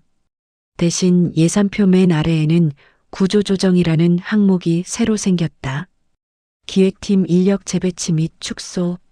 지수는 그 단어를 보는 순간 이미 예상하고 있었다는 듯 마음을 단단히 다졌다. 인사팀에서 호출 메일이 왔을 때 그는 놀라지 않았다. 면담실에서 인사 담당자는 정해진 스크립트를 읽듯 말을 이어갔다. 재정 상황이 어렵고 프로그램 방향성이 바뀌고 조직을 효율적으로 재편해야 한다는 이야기였다. 한 팀장님처럼 현장을 잘 아는 분을 다른 부서로 보내는 방안도 검토했어요. 시청 위탁 사업 쪽이나 본부 홍보팀 쪽이요. 그런데 담당자는 말끝을 흐리더니 서류를 한 장 내밀었다. 이게 현실적인 선택일 것 같습니다. 희망퇴직 신청서입니다. 지수는 종이를 받아들고 잠시 바라보았다. 퇴직 위로금 규모와 향후 재취업 지원 문구가 적혀 있었다. 서류 맨 아래에는 자발적 선택이라는 표현이 굵게 박혀 있었다. 지금 수락하시면 불이익 없이 정리해 드리려고 합니다. 솔직히 말씀드리면 이번 사건 이후로 이사회에서 팀장님을 계속 현장 전면에 두는 걸 부담스러워하는 분위기가 있습니다. 문제 제기를 했다는 게 기록으로 남아 있어서 인사 담당자의 목소리에는 애매한 동정과 현실 감각이 섞여 있었다. 지수는 그 감정의 결을 누구보다 잘 알고 있었다. 자신이 누군가를 향해 느껴왔던 감정이기도 했다. 사실 선택지는 이미 오래전부터 마음속에 정리되어 있었다. 사건이 불거진 뒤로 지수는 야근 대신 새로운 이력서를 쓰기 시작했다. 청소년 단체, 공익재단, 로컬 커뮤니티 센터의 채용 공고를 모아두었고 틈틈이 자기소개서를 다듬었다. 타이틀은 화려하지 않아도 괜찮았다. 중요한 건 어떤 이름 옆에 자신의 이름이 나란히 적힐지, 그리고 그 구조가 누구를 위해 설계되어 있는지였다. 책임을 나눌 수는 있어도 책임을 흐리게 만드는 자리에는 더 이상 서고 싶지 않았다. 생각할 시간 조금만 주시면 안 될까요? 지수가 조심스럽게 묻자 인사 담당자는 기다렸다는 듯 고개를 끄덕였다. 물론입니다. 다만 이번 달 안에는 결정해 주셔야 해요. 퇴직 위로금 조건은 그 이후엔 바뀔 수 있습니다. 사무실로 돌아온 지수는 빈 자리들을 바라봤다. 이미 몇몇 동료들은 다른 기관으로 자리를 옮겼고 몇몇은 버티다가 결국 사직서를 냈다. 책상 위에는 정리되지 않은 서류와 캐비닛에 남겨진 오래된 홍보물들이 섞여 있었다. 한때 자랑스럽게 벽을 채웠던 포스터들은 구석으로 밀려나 있었다. 이곳에서 보낸 시간은 결코 가벼운 추억이 아니었다. 수십 번의 캠프, 수백 명의 아이들, 수많은 밤. 말 한마디에 상처받고도 다음날 다시 웃으며 회의를 시작했던 날들이 떠올랐다. 그러나 동시에 자신의 이름이 지워지는 자리에 다시 서고 싶지는 않았다. 언젠가 또 다른 누군가가 나타나 같은 방식으로 누군가의 공을 가져가는 모습을 지켜보고만 있기는 싫었다. 며칠 동안 지수는 일부러 퇴근 후 동네를 오래 걸었다. 센터 근처에 새로 생긴 작은 공유 공간, 오래된 동네 도서관, 청소년들이 모여 노래를 연습하는 문화의 집을 둘러보았다. 작은 공간일수록 얼굴이 분명히 보였고 의사결정 구조가 단순했다. 누구의 이름으로 무엇을 하는지 숨기기 어려운 곳들이었다. 어느 날 밤 벤치에 앉아 휴대폰을 보다가 그는 눈에 익은 공고 하나를 발견했다. 오래전부터 알고 지내던 지역 청소년 단체에서 새로운 상근자를 모집하고 있었다. 청소년 참여 프로젝트 기획자 모집. 이름을 걸고 일할 동료를 찾습니다. 라는 문장이 유난히 눈에 들어왔다. 읽는 순간 머릿속 어딘가에서 조용히 스위치가 켜지는 느낌이 들었다. 이틀 뒤 지수는 희망퇴직 신청서를 들고 다시 인사팀을 찾았다. 사인은 생각보다 떨리지 않는 손으로 끝났다. 담당자는 서류를 확인하더니 진심 어린 표정으로 말했다. 그동안 정말 수고 많으셨어요. 센터가 여기까지 온데 팀장님 역할이 컸다는 걸 다들 알아요. 지수는 짧게 웃으며 고개를 숙였다. 알고 있어주는 분들이 있다는 것만으로도 충분합니다. 그 말 속에는 더 이상 이곳에서 자신을 증명하려 하지 않겠다는 결심이 담겨 있었다. 퇴직일까지 남은 시간 동안 지수는 일부러 평소와 다름없는 일상을 유지했다. 진행 중이던 작은 프로젝트들을 정리하고 후임자에게 넘길 인수인계 파일을 만들었다. 아이들과의 마지막 프로그램에서는 개인적인 이야기를 최대한 줄였다. 대신 그들이 앞으로 어디에서 무엇을 하든 자신을 믿을 수 있는 기준을 갖고 움직이길 바란다는 말을 남겼다. 어른들이나 기관이 항상 옳은 건 아니에요. 이상하다 싶으면 질문해도 됩니다. 여러분은 질문할 권리가 있어요. 아이들은 정확한 맥락을 다 이해하지 못했지만 그 말의 무게만은 어렴풋이 느끼는 듯 고개를 끄덕였다. 마지막 출근 날 지수는 일부러 아침 일찍 센터 옥상에 올라갔다. 이 도시의 여름과 겨울, 봄과 가을을 다 바라봤던 자리였다. 옥상 난간 너머로 학교 운동장과 아파트 단지가 한눈에 들어왔다. 저 멀리 자신이 언젠가 아이들과 함께 다녀온 산 능선도 희미하게 보였다. 잠시 눈을 감고 지난 시간들을 떠올렸다. 이름 없이 불리던 순간들, 억울했던 밤들, 그래도 누군가의 변화가 눈에 보이던 따뜻한 오후 뒤. 그 모든 것들이 뒤섞여 이상하게도 하나의 색으로 남았다. 완벽하게 밝지도 완전히 어둡지도 않은 애매하지만 거짓은 아닌 색이었다. 지수는 한 손에 들고 있던 직원 출입 카드를 내려다보았다. 몇 년 동안 목에 걸고 다니며 출퇴근 기록과 센터 안팎의 동선을 증명해 주던 카드였다. 카드를 손바닥에 올려놓고 한동안 가만히 있다가 조용히 숨을 내쉬었다. 이 이름, 이제는 내가 가져야지. 카드를 분리수거함이 아닌 작은 봉투에 넣어 가방 속 깊은 곳에 넣었다. 누군가에게 반납해야 할 증표가 아니라 자신이 걸어온 시간을 기억하게 해줄 기념물로 남기고 싶었다. 센터 건물을 나서며 그는 마지막으로 로비를 돌아보았다. 한때 포토월이 서 있던 자리에는 이제 아무것도 없었다. 대신 벽 한가운데 작은 게시판이 붙어 있었고 거기에는 손글씨로 적힌 한 장의 안내문이 있었다. 센터는 당분간 일부 프로그램을 축소 운영합니다. 그래도 우리는 여러분의 자리를 지킬 것입니다. 누가 쓴 문장인지 알 수 없었지만 지수는 그 글씨에서 어렴풋이 남은 동료들의 얼굴을 떠올렸다. 누군가는 이곳에 남아 계속 싸울 것이고 누군가는 다른 곳에서 새로운 싸움을 시작할 것이다. 자신은 후자 쪽을 택했을 뿐이었다. 그 선택을 부끄럽게 여기지 않겠다는 다짐도 함께였다. 문을 나와 몇 걸음 떼는 순간 휴대폰이 진동했다. 지역 청소년 단체에서 온 메일이었다. 며칠 전 지원했던 자리에서 면접을 보고 싶다는 연락이었다. 이번 주 안으로 시간 괜찮으신가요? 센터에서의 경험을 자세히 듣고 싶습니다. 짧은 문장을 읽는 동안 지수의 입가에 천천히 미소가 번졌다.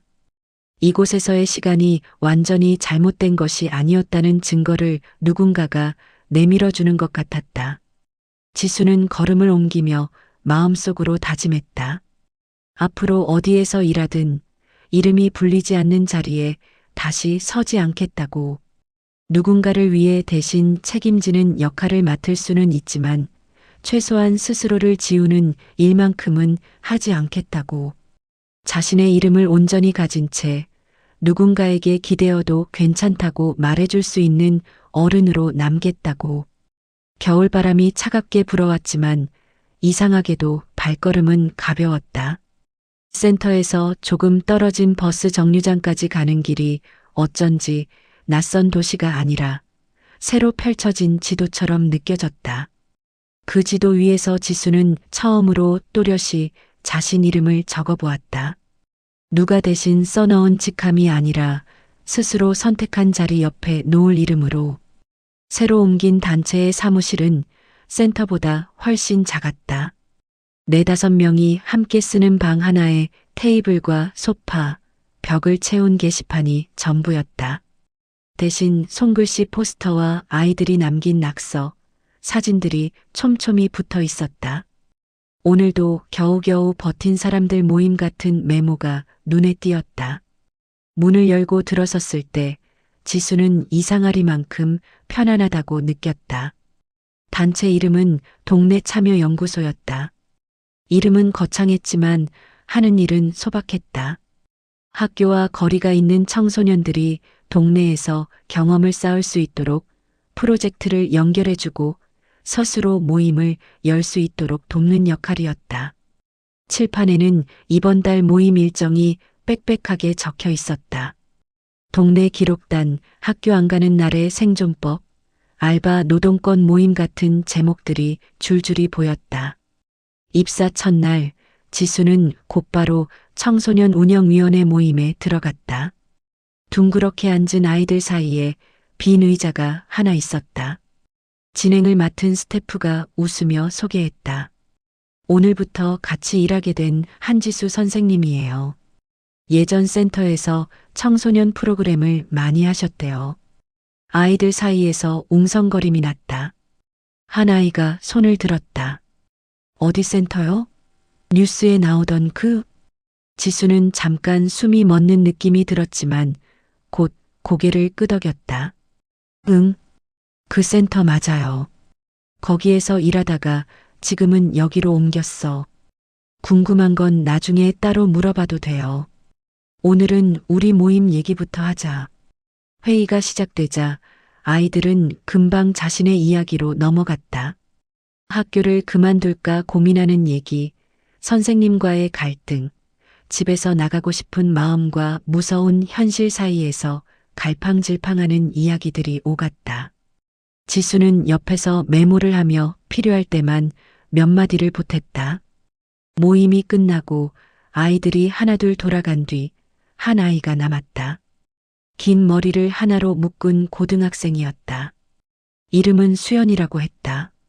그는 가방 끈을 꼭 쥔 채 오래 망설이다가 조심스럽게 입을 열었다. 선생님, 가족이랑 연 끊고 사는 거 진짜로 가능한 일이에요? 질문은 곧장 심장으로 들어왔다. 지수는 의자를 돌려 수연과 마주 앉았다. 지금 그런 걸 고민하고 있어요? 끊고 싶다기보단 더 이상 같이 있는 게 버거워요. 엄마는 맨날 제가 잘 돼야 한다면서 제 삶을 자기 프로젝트처럼 굴리거든요. 학원, 진로, 친구까지 다 본인이 정해요. 제가 싫다고 하면 내가 뭘 아냐고 하고. 근데 또 밖에 나가서는 저 자랑만 엄청 해요. 솔직히 집에서만이라도 안 보고 살았으면 좋겠다는 생각을 하루에도 몇 번씩 해요. 수연의 말은 끊어질 듯 이어졌다. 잘 돼야 한다는 말 뒤에 달라붙은 기대와 압박, 숨막힘이 함께 묻어 있었다. 엄마한테 그 말 해본 적 있어요? 버겁다고. 몇 번요. 그러면 꼭 이렇게 말해요. 나도 너만 할 때 이렇게 살아왔어. 딸이면 이 정도는 견뎌야지. 자기는 힘든 티 한 번 안 내고 다 해줬다는 식으로 얘기하는데 저는 왜 자꾸 빚지는 기분이 들까요? 지수는 마음 한구석이 저릿하게 아려오는 걸 느꼈다. 조직 안에서 느꼈던 빚짐과 비슷한 감각이었다. 여기까지 키워준 조직인데 이만큼 기회를 줬는데 라는 말들. 수연 씨, 내가 여기 와서 제일 먼저 스스로한테 했던 질문이 있어요. 지수는 잠시 말을 고르며 웃었다. 나는 지금 누구 인생을 살고 있지? 라는 질문이요. 기관 이름, 다른 사람 기대 다 빼고 나면 진짜 내 인생 주인은 누구냐고요. 수연이 고개를 약간 기울였다. 근데 그 답이 진짜 나라고 느껴진 적이 거의 없어요. 뭘 해도 엄마 얼굴부터 떠오르고 성적보다 엄마 표정이 더 무서우니까. 그래서 막 바로 연을 끊어야 한다. 그런 얘기하려는 건 아니에요. 지수는 천천히 말을 이었다. 관계를 끊는 건 마지막 선택에 가까워요. 그 전에 할 수 있는 게 훨씬 많아요. 경계를 다시 그려보는 거라든가, 이건 내 선택이야 라고 말할 수 있는 영역을 조금씩 넓혀가는 거요. 근데 그게 안 먹히면요? 엄마 머릿속엔 제가 어떻게 살아야 하는지 다 짜져 있는 것 같아요. 안 먹힐 수도 있어요. 오랫동안 한 방향으로만 살아온 사람들은 갑자기 바뀌기 어렵거든요. 그래도 적어도 한 번은 나는 이런 사람이 되고 싶다는 말을 자기 입으로 꺼내봐야 한다고 생각해요. 그 말을 한 번도 안 해본 상태에서 그냥 포기해버리면 나중에 후회가 더 크더라고요. 지수의 목소리에는 지난 몇 해의 경험이 섞였다. 선생님은요? 선생님은 결국 끊은 거잖아요. 그 센터랑. 수연의 말은 조용했지만 날카로웠다. 응, 나는 끊었어요. 근데 그냥 도망치듯 나온 건 아니었어요. 안에서 할 수 있는 말을 다 해봤고 그 말이 돌아오는 방식까지 다 겪어본 다음에야 나왔어요. 그게 나한테는 마지막 경계였던 것 같아요. 무서웠어요? 엄청. 솔직히 지금도 가끔 무서워요. 내 선택이 틀렸으면 어쩌나 그런 생각이 안 드는 건 아니거든요. 그래도 한 가지는 확실해요. 누가 대신 내 인생을 결정하게 두지는 않겠다는 거. 잘못돼도 내가 한 선택이면 거기서 다시 길 찾으면 되니까. 수연은 한참을 가만히 있다가 조심스럽게 물었다. 그러면 저도 내 인생 주인은 나다라고 말해도 되는 걸까요? 아직 아무것도 결정 못한 상태인데도.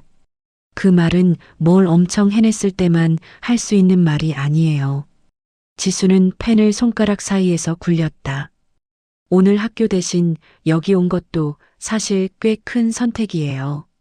엄마가 뭐라고 하든 여기 와서 자기 시간 보내겠다고 결정한 건 수연 씨잖아요. 그런 작은 선택들이 모여서 나중에 보면 꽤 멀리 와 있는 거예요. 수연의 입가에 미세한 미소가 번졌다. 근데 엄마가 알면 또 난리 날 텐데. 그래서 우리가 있는 거죠. 엄마랑 싸우자는 게 아니라 엄마 말밖에 없는 세계 말고 다른 세계도 있다는 걸 같이 보여주려고요. 수연은 고개를 끄덕이며 자리에서 일어났다. 돌아가기 전 문 앞에서 한 번 더 뒤를 돌아봤다. 나중에 엄마랑 진짜 큰 싸움 나면 그때도 여기 와도 돼요? 그때야말로 와야죠. 싸움 얘기만 하지 말고 그때까지 어떻게 버텼는지도 같이 얘기해줘요. 수연이 나가고 난 뒤 사무실에는 잠시 정적이 내려앉았다. 지수는 창밖을 바라보았다. 골목 사이로 학교에서 쏟아져 나온 아이들이 우르르 몰려다니는 모습이 보였다. 지수는 서랍에서 공책을 하나 꺼냈다. 첫날 받은 아무 무늬도 없는 노트였다. 첫 페이지 위쪽에 천천히 글자를 적었다. 내 인생의 주인공은 나. 글씨는 생각보다 삐뚤었지만 지수는 고치지 않았다. 밑줄을 한번 그어두고 그 아래에 오늘 수연과 나눈 대화를 몇 줄 정리했다. 누구의 보고서에도 들어가지 않을 기록, 누구의 포트폴리오에도 올라가지 않을 문장이었다. 공책을 덮으며 지수는 예전 센터 옥상에서 했던 다짐을 떠올렸다. 다시는 자기 이름을 지우지 않겠다는 약속. 지금은 그 약속에 하나를 더 붙이고 싶었다. 언젠가 누군가가 비슷한 질문을 들고 찾아왔을 때 가족이든 조직이든 당신을 망가뜨리는 관계라면 끊어도 괜찮다고 말해줄 수 있는 어른으로 남겠다는 약속. 창밖 하늘이 서서히 어두워졌다. 누군가는 자기 자리를 지키기 위해 싸우고 있을 것이고 누군가는 도망치듯 자리를 박차고 나올 것이다. 또 누군가는 두려움 속에서도 작은 한 발을 내디딜 것이다. 지수는 알았다. 그 모든 선택 안에 내 인생의 주인공은 나라는 문장이 형태만 조금씩 달라져 숨어 있다는 것을. 그 사실을 아는 어른이 한 사람이라도 더 있다면 아이들이 버틸 수 있는 날들이 조금은 늘어나지 않을까? 지수는 그런 생각을 하며 전등 스위치를 내렸다. 작은 사무실이 어둠 속에 잠기고 문 밖 골목의 소음이 더 선명하게 들려왔다. 팟캐스트 녹음실은 생각보다 소박했다. 방음벽 사이로 붙어 있는 여러 프로그램 포스터들 사이에 오늘 녹음 주제를 알리는 A 사용지가 한 장 끼워져 있었다. 내 인생의 주인은 나라고 말해도 될까요라는 제목 아래 작게 출연자 이름이 적혀 있었다. 전 청소년센터 팀장, 현 동네 참여연구소 활동가 한지수. 낯설지만 이제야 조금 자신의 이름을 제대로 소개받는 느낌이었다. 진행자는 짧은 인사를 나눈 뒤 헤드폰을 살짝 고쳐 쓰고 녹음을 시작했다. 청취자 여러분 안녕하세요. 오늘은 조직과 가족 안에서 자기 목소리를 내려고 애쓰다 상처를 입은 분들에게 조금은 다른 길도 있다는 이야기를 들려드리려고 해요. 지수님, 직접 자기소개 한번 해주시겠어요? 빨간 불이 들어온 마이크 앞에서 지수는 잠시 숨을 고르고 입을 열었다. 안녕하세요. 저는 몇 년 동안 공공기관 위탁 청소년 센터에서 일했고 그곳에서 나오는 선택을 한 뒤 지금은 동네에서 청소년 프로젝트를 함께 만드는 일을 하고 있는 한지수입니다. 자신의 경력이 한 줄로 요약되는 게 아직은 어색했지만 더 길게 과장하지 않아도 된다는 사실이 오히려 편안했다. 진행자가 곧장 질문을 던졌다. 뉴스를 보고 지수님 이름을 기억하시는 분들도 있을 것 같아요. 청소년 투자 프로그램 문제를 제기했다가 결국 그 조직을 떠난 사람. 그 선택, 지금은 어떻게 기억하세요? 후회는 없으세요? 지수는 복잡한 질문을 간단히 정리하듯 미소를 지었다. 후회가 전혀 없다고 하면 거짓말이겠죠. 떠나오고 나서 힘든 순간도 많았고 내가 더 조용히 넘어갔으면 편했을까 하는 생각을 한 적도 있어요. 그런데 시간이 지나니까 조금씩 선이 분명해지더라고요. 최소한 누군가를 속이는 구조에 동참하지는 않았다는 것. 그리고 그 구조 안에서 나 자신까지 잃어버리지는 않았다는 것. 그 두 가지는 지금도 제가 살아가는 기준이 됐어요. 진행자는 고개를 끄덕이며 메모지 위에 무언가를 적었다. 그때 익명으로 제보를 보내셨다가 결국 이름을 드러내고 법정까지 서셨잖아요. 익명 뒤에 숨을 수도 있었을 텐데 왜였을까요? 지수는 질문을 곱씹으며 말했다. 처음엔 저도 숨고 싶었어요. 익명으로라도 알렸으면 할 만큼 두렵고 또 화가 났으니까요. 그런데 시간이 지나면서 생각이 바뀌었어요. 익명으로 남으면 나중에 누군가 그때 거기 있었던 사람들은 다 똑같지 않냐고 말할 때 제 자신을 설득하기가 어려울 것 같았거든요. 그래서 최소한 제 몫의 책임만큼은 제 이름으로 감당해 보자고 마음먹었어요. 잠시 정적이 흘렀다가 진행자가 다른 종이를 집어들었다. 오늘 사전 질문으로 이런 사연이 많이 들어왔어요. 조금 읽어볼게요. 회사에서 계속 기준이 바뀌고 잘못된 걸 알면서도 아무도 말을 안 합니다. 제가 나서면 문제적 인물 취급을 받을 것 같아요. 그래도 말해야 할까요? 아니면 조용히 살 길을 찾는 게 맞을까요? 비슷한 사연이 진짜 많았거든요. 지수님은 뭐라고 답해주고 싶으세요? 지수는 한숨을 길게 내쉬지 않으려고 일부러 숨을 짧게 들이켰다. 이런 질문은 늘 마음을 무겁게 했다. 정답은 없다고 먼저 말해주고 싶어요. 상황마다 사람마다 감당할 수 있는 무게가 다르니까요. 다만 제가 예전에 저에게 해주고 싶었던 말을 대신 전해보자면 너 혼자 조직을 구원할 필요는 없다 해요. 대신 최소한 내 자존감만은 스스로 망가뜨리지 말자. 그 선을 어디에 둘지 정하는 게 더 중요하다고 생각해요. 진행자가 고개를 끄덕였다.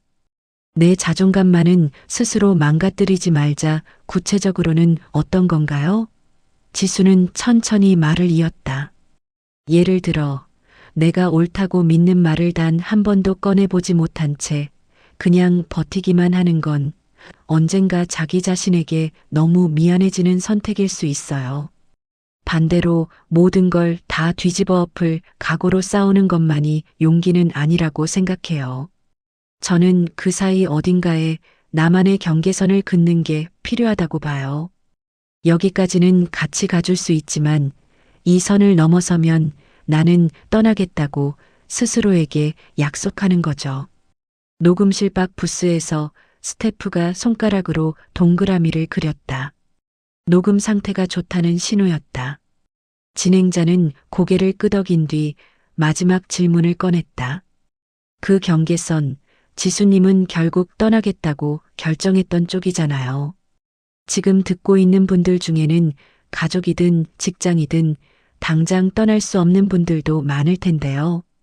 그런 분들에게 마지막으로 해주고 싶은 말이 있을까요? 지수는 잠시 시선을 내려 마이크 받침대를 바라보다가 천천히 고개를 들었다. 우선 떠나지 못한다고 해서 당신이 약하거나 비겁한 건 아니라고 말해주고 싶어요. 현실은 복잡하니까요. 다만 떠날 수 없더라도 내 인생의 주인공은 나라는 말만은 잊지 않았으면 해요. 누군가의 딸로서, 아들로서, 직원으로서, 엄마로서 살다 보면 자꾸 그걸 잊게 되거든요. 하지만 역할이 많아질수록 그 역할들을 묶어주는 중심은 더 단단해야 한다고 생각해요. 그는 말을 이어갔다. 혹시 지금 가족이라는 이름 아래에서 혹은 조직이라는 이름 아래에서 계속 작아지고 있는 분이 계시다면 한 번만 스스로에게 물어봤으면 좋겠어요. 이 관계가, 이 자리가 나를 더 살아있게 하는가, 아니면 조금씩 깎아먹고 있는가. 만약 후자라면 그 관계나 자리를 무조건 당장 끊어야 한다는 뜻은 아니에요. 다만 그 질문을 덮어두지 않는 것, 언젠가 답을 내리겠다고 마음먹는 것만으로도 이미 중요한 첫걸음이라고 생각합니다. 진행자는 고개를 숙이며 마지막 멘트를 정리했다. 네, 오늘 한지수님과의 대화는 여기까지 나눠볼게요.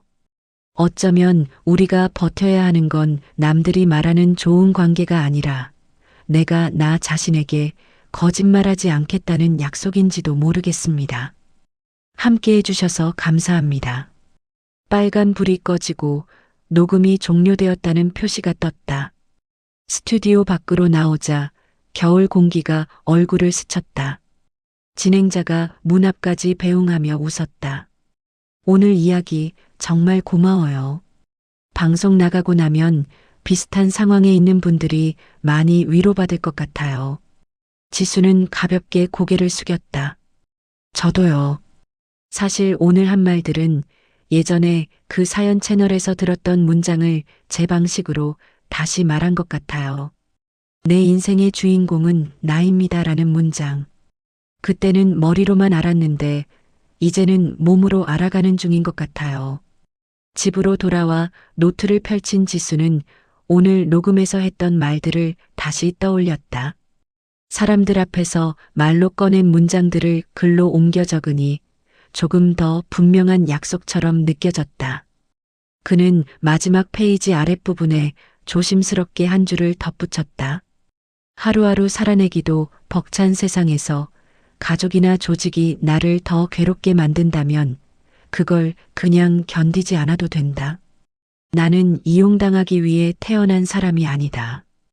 펜을 내려놓고 나니 마음 한켠이 묵직하게 가라앉으면서도 이상하게 가벼워졌다. 언젠가 오늘의 이야기도 누군가의 이어폰 너머로 흘러가 아주 작은 용기로나마 남기를 바랐다.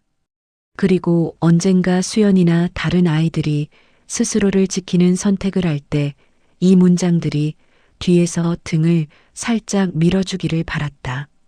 불을 끄고 사무실 밖으로 나오며 지수는 생각했다. 연을 끊어야 할 때도 있고 거리를 두는 것으로 충분한 관계도 있고 끝내는 다시 이어지는 인연도 있을 것이다. 중요한 건 어떤 선택을 하든 그 중심에 나 자신이 서 있는지 아니면 늘 누군가의 그림자에 숨어 있는지 스스로에게 솔직해지는 일일 것이다. 길 위로 겨울밤 바람이 불어왔다. 지수는 목도리를 한 번 더 여미고 다음 주 청소년 모임에서 나눌 이야기를 떠올리며 발걸음을 옮겼다. 내일도 누군가는 관계 때문에 울고 누군가는 용기를 내어 질문할 것이다. 그리고 그 곁에서 자신이 해줄 수 있는 일은 단순했다. 당신 삶의 주인공 자리를 아무에게도 넘기지 말라고 조용히 되풀이해 주는 것. 오늘도 그리고 내일도. 그날 밤 집에 돌아와 휴대폰을 확인하자 방송국 계정이 태그된 메시지가 몇 개 도착해 있었다. 그중 하나는 유난히 눈에 들어왔다. 익명으로 보낼게요라고 시작하는 긴 글이었다. 시댁에서의 차별, 며느리라는 이유로 당연하게 요구되는 희생. 너는 그냥 참고 살아야 한다는 말들. 지수는 문장을 따라가며 자신이 조직 안에서 들었던 말들과 겹쳐지는 대목마다 숨이 막히는 느낌을 받았다. 저도 연을 끊고 싶은데 그러면 제가 너무 나쁜 딸, 나쁜 며느리가 되는 것 같아요. 그래도 제 마음 한구석에서는 그냥 도망치고 싶다는 생각이 점점 커져요. 저는 어떻게 해야 할까요? 메시지는 그렇게 끝나 있었다. 지수는 한참 동안 답장을 쓰지 못했다. 어떤 말도 가볍게 건네고 싶지 않았기 때문이다. 잠시 숨을 고른 뒤 그는 천천히 손가락을 움직였다. 지금까지 버텨온 당신이 얼마나 지쳐 있을지 상상도 안 돼요. 먼저 그 마음을 인정해주고 싶어요. 연을 끊을지 말지는 결국 당신만이 결정할 수 있는 문제예요. 다만 기억했으면 합니다. 당신은 누군가의 며느리이기 전에 한 사람의 삶을 가진 존재라는 것을요. 그 사실을 완전히 잊어버린 채로 계속 버티는 건 언젠가 더 큰 상처로 돌아올 수 있어요. 그는 몇 번이나 문장을 고치다가 덧붙였다. 지금 당장 모든 끈을 끊지 않아도 괜찮아요. 대신 오늘만큼은 내가 나를 대하는 태도만큼은 조금 더 부드러워졌으면 좋겠어요. 그게 언젠가 큰 결정을 내릴 힘이 되어줄 거라고 믿어요. 보내기 버튼을 누르고 나서도 지수는 한동안 휴대폰을 내려놓지 못했다. 화면 속 작은 말풍선 하나로 누군가의 삶이 달라지지는 않을 것이다. 그럼에도 불구하고 누군가 어두운 방에서 혼자 휴대폰을 쥔 채 이 글을 읽으며 아주 조금이라도 덜 외롭다고 느낄 수 있다면 그걸로 충분하다고 생각했다. 오늘 사연은 결국 관계를 지킨다가 아니라 나를 지킨다는 말이 어떤 뜻인지 보여준 이야기였던 것 같아요. 가족이든 조직이든 이름이 뭐가 됐든 나를 계속 깎아내리고 무너뜨리는 자리라면 그냥 참으면서 버티는 게 능력은 아니라고 우리에게도 멈출 권리와 떠날 권리가 있다고 말해주는 사연이었죠. 혹시 지금 이 영상을 보고 계신 분들 중에도 나만 너무 유난 떠는 건가? 내가 나쁜 딸, 나쁜 며느리, 나쁜 직원인 건가? 스스로를 의심하고 계신 분들이 있다면 오늘 한 문장만은 꼭 가져가셨으면 좋겠습니다. 내 인생의 주인공은 나다. 나는 이용당하기 위해 태어난 사람이 아니다. 이 문장을 마음 한구석에 꼭 넣어두시고 오늘 밤만큼은 적어도 나 자신에게만은 조금 더 다정하게 대해주셨으면 합니다. 여러분 생각은 어떠셨나요? 비슷한 일을 겪고 계시거나 하고 싶은 말이 떠오르셨다면 부담 갖지 마시고 댓글로 남겨주세요. 제가 하나하나 읽어볼게요. 오늘 이야기 끝까지 함께 해주셔서 정말 감사하고요. 영상이 마음에 와닿으셨다면 구독과 좋아요, 그리고 다음 사연도 놓치지 않으시도록 알림 설정까지 부탁드릴게요. 그럼 저는 다음 이야기로 다시 올게요. 감사합니다.